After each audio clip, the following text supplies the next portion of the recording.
रज्जो, तू यहाँ? तू आज काम पे भी नहीं आई? आज मन्नू की स्कूल की बस लग गई है ना, इसलिए इसको छोड़ने आई थी। स्कूल की बस? पर तेरा मन्नू तो सरकारी स्कूल में पढ़ता है ना? हाँ जी दीदी, अब सरकारी स्कूलों में 200 बसें चल पड़ी हैं, जिसका फायदा मेरे मन्नू जैसे 10,000 बच्चों को होगा। सरकारी स्कूलों ਨੂੰ भी बहुत शानदार बसां ਅਸੀਂ ਦੇਵਾਂਗੇ। पहले बैच वास्ते 20,000 बच्चे ਦਾ ਅਸੀਂ प्रबंध कर रहे हैं।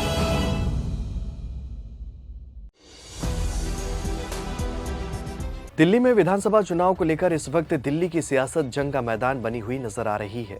बीजेपी, आम आदमी पार्टी, कांग्रेस पार्टी अपनी अपनी जीत का दावा कर रही है और ऐसे में अगर बात बीजेपी की जाए तो उसके लिए दिन ब दिन मुसीबत बढ़ती हुई नजर आ रही है, क्योंकि कांग्रेस और आम आदमी पार्टी के बाद अब बसपा सुप्रीमो मायावती ने एक ऐसा ऐलान कर दिया है जिससे भाजपा का पूरा समीकरण गड़बड़ा गया है।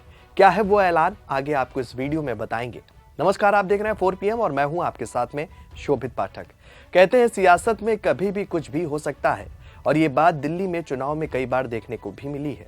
कभी सालों से दिल्ली की सत्ता में काबिज पार्टी को बहुमत मिलना बंद हो जाता है, तो कभी देश में कई राज्यों में सरकार बनाने और केंद्र में रहकर सत्ता चलाने वाली पार्टी दिल्ली की सत्ता से सालों से दूर रहती है और कभी कुछ साल पहले बनी पार्टी कैसे दिल्ली की जनता की चहेती बन जाती है, ये सब दिल्ली की सियासत में शीशे की तरह साफ नजर आता है। दिल्ली में अब विधानसभा चुनाव होने हैं। 5 फरवरी को मतदान होगा और 8 फरवरी को नतीजे आएंगे और साफ हो जाएगा कि जनता ने किस पर भरोसा जताया है। लेकिन उससे पहले इस वक्त दिल्ली में लड़ाई त्रिकोणीय नजर आ रही है, क्योंकि कांग्रेस बीजेपी आपके बीच में अब तक ये मुकाबला देखा जा रहा था, लेकिन अब इस लड़ाई में एक और ट्विस्ट आ गया है, क्योंकि बीएसपी भी मैदान में उतर गई है। हालांकि इस बार कहा जा रहा था कि बीएसपी हो सकता है चुनाव ना लड़े, लेकिन बीएसपी ने अपने प्रत्याशियों की लिस्ट घोषित कर मैदान में अपनी ताल ठोक दी है और इस बात से भी इनकार नहीं किया जा सकता है कि बीएसपी का प्रदर्शन दिल्ली में अच्छा नहीं रहा है, लेकिन बीएसपी का अपना वोट बैंक है जिससे वो अन्य दलों का वोट बैंक बिगाड़ सकती है, यानी कि समीकरण को खराब कर सकती है। बीएसपी की एंट्री बीजेपी के लिए झटका मानी जा रही है, क्योंकि बीएसपी के आने से बीजेपी का समीकरण गड़बड़ा गया है। दिल्ली में विधानसभा चुनाव के लिए मायावती की अगुवाई वाली बहुजन समाज पार्टी भी मैदान में उतर गई है।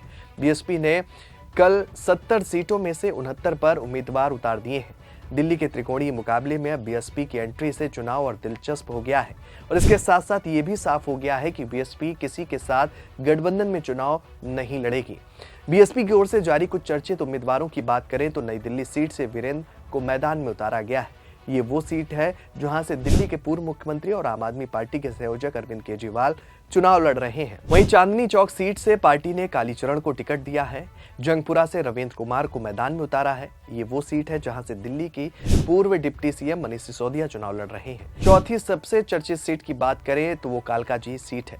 बीएसपी ने यहां से प्रीतम को मैदान में उतारा है। ये वो सीट है जहां से आम आदमी पार्टी की नेता और दिल्ली की मुख्यमंत्री आतिशी चुनाव लड़ रही हैं। इस तरह से देखें तो पार्टी ने दिल्ली की सभी हॉट सीट पर अपने उम्मीदवार उतारकर चुनावी लड़ाई को और ज्यादा दिलचस्प बना दिया है। पार्टी ने बुराड़ी सीट से गंगाराम, तीमारपुर से सुरेंद्र पाल जाटव, आदर्श नगर से अब्दुल जब्बार, बादली से रविंद्र कुमार, रिठाला से नियाज खान, बवाना से हीरालाल, मुंडका से सुमन लाल शेरावत, किराड़ी से जुगवीर सिंह, नांगलोई से मुकेश, मंगोलपुरी से मुकेश गौतम, रोहिणी से हर्षद चड्ढा, शालीमार बाग से श्याम कुमार शर्मा, शकूर वस्ती से विजय कुमार, वजीरपुर से हीरालाल और मॉडल टाउन से चुन्नी लाल, सदर से शैलेंद्र कुमार को उम्मीदवार बनाया है। दिल्ली में मुख्य रूप से भाजपा, आम आदमी पार्टी और कांग्रेस के बीच चुनावी लड़ाई होती है, लेकिन बहुजन समाज पार्टी का भी यहां की चुनावी राजनीति से पुराना रिश्ता रहा है। बता दें कि साल 1989 से वो यहां के चुनाव मैदान में अपना प्रत्याशी उतार रही है।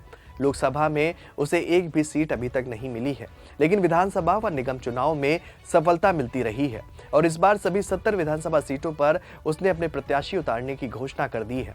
बता दें कि दिल्ली के करीब 17% अनुसूचित जाति से संबंधित मतदाताओं के साथ ही मुस्लिम मतदाताओं पर पार्टी की विशेष नजर है। वहीं बाबा साहब भीमराव अंबेडकर को लेकर पिछले महीने से शुरू हुई राजनीति के बीच बसपा की नजर दिल्ली विधानसभा चुनाव पर है। बता दें कि पार्टी की कोशिश है कि चुनावी समीकरण बदलकर अपना राजनीतिक महत्व बढ़ाया जाए और इसके लिए दिल्ली को 5 क्षेत्रों में विभाजित कर विधानसभा चुनाव की तैयारी की जा रही है। बता दें कि बीएसपी का ऐन वक्त पर एक्टिव होना बीजेपी के लिए या यूं कहें शाह के लिए झटका माना जा रहा है। बसपा नेताओं का कहना है कि दिल्ली में पार्टी का सालों से आधार है। संस्थापक काशीराम पूर्वी दिल्ली से 1989 और 1991 में लोकसभा चुनाव लड़ चुके हैं। पार्टी प्रमुख मायावती भी त्रिलोकपुरी में रह चुकी हैं। साल 2008 विधानसभा चुनाव में पार्टी 2 सीटें जीतने में सफल भी रही थी और उसके बाद आम आदमी पार्टी के उदय के बाद उसकी स्थिति दिन ब दिन कमजोर होती चली गई। बसपा के वोट बैंक में सेंध लगाने में आप सफल रही। पार्टी उससे वापस लाने के लिए इस चुनाव में पूरी ताकत लगाए हुए नजर आ रही है। दिल्ली में 12 आरक्षित सीटें हैं, लेकिन लगभग 30 विधानसभा क्षेत्रों में अनुसूचित जाति व मुस्लिम चुनाव परिणाम को प्रभावित करने की स्थिति में है। दिल्ली की चुनावी राजनीति में उसका अब तक का सबसे श्रेष्ठ प्रदर्शन 2008 के दिल्ली विधानसभा चुनाव में रहा था। उसके 2 प्रत्याशी विजयी हुए थे। 6 सीटों पर वो दूसरे स्थान पर रही थी। वहीं नगर निगम चुनाव की अगर बात की जाए तो यहाँ पर बसपा ने 2007 में 17, 2012 में 15 और 2017 में 3 वार्डों में जीत हासिल की थी। साल 2022 के निगम चुनाव में एक भी वार्ड में जीत उसे नहीं मिली।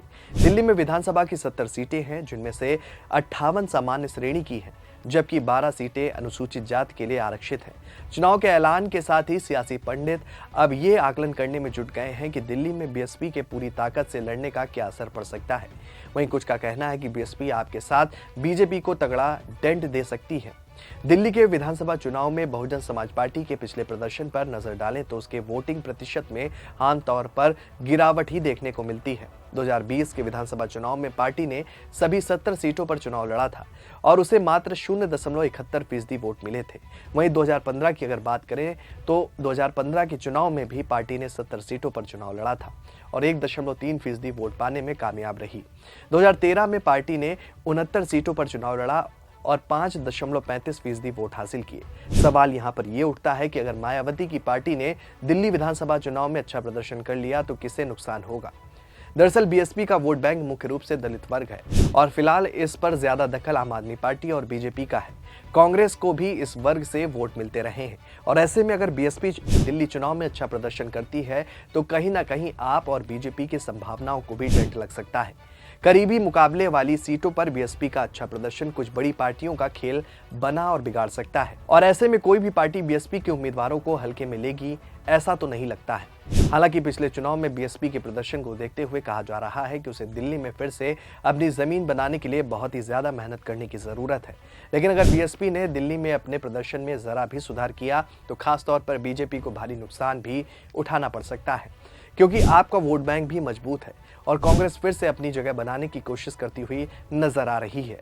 और रही बात बीजेपी की, तो अन्य राज्यों की तरह वो दिल्ली में भी सत्ता में आने के लिए दूसरे के वोट बैंक को अपने पाले में लाना चाह रही है और ऐसे में बीएसपी के एक्टिव होने से बीजेपी का कोर वोट बैंक भी प्रभावित होगा, जिससे बात बिगड़ सकती है।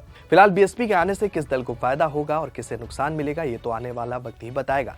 लेकिन एक बात तो साफ है कि गृह मंत्री अमित शाह की चुनाव से पहले बाबा साहब को लेकर दिया गया बयान दिल्ली विधानसभा चुनाव में मायावती के एक्टिव होने से बीजेपी का खेल खराब कर सकता है। इस खबर में फिलहाल इतना ही। ऐसी ही तमाम राजनीतिक खबरों के लिए बने रहिए और देखते रहिए 4 PM न्यूज नेटवर्क। धन्यवाद।